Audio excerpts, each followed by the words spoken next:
when there's a criminal case with Bitcoin involved or other cryptocurrencies, does the government go, yeah, well, wait, that's going into our coffers, or do they try to find where it should go?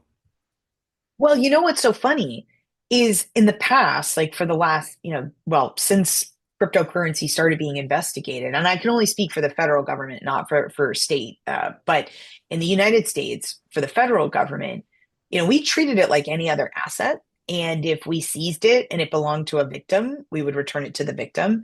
If it was stolen funds, if it was drug money or something where there was no victim, it got treated like any other property where the government seizes it. They go through a process called forfeiture, which converts the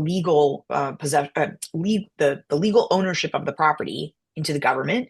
And then once the government owned it, they could liquidate it. So for years, there was this kind of not really great process where they would get a bunch of crypto and then the Marshal Service would actually auction it off in large blocks. And there's actually a couple crypto companies today that are pretty successful because they bought those like big initial chunks from like the Silk Road seizures, right? And now the Trump administration had said, well, we're going to create a stockpile. But all they really did was just basically say, we're going to stop converting and selling that crypto. And instead of converting it to fiat, we're just going to let it sit and we're just going to hold it. So essentially, a lot of our cases that would have just had crypto, converted by an exchange or something or sold at auction is now just sitting in the possession of the government as a stockpile asset.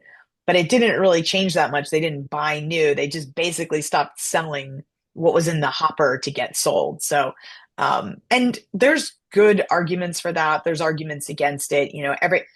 It can be a volatile market. And we had defendants who used to clamor at us, sell, sell, sell. It's really, really high.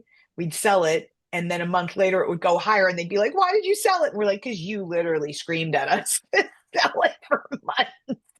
And then the price went up and you're unhappy.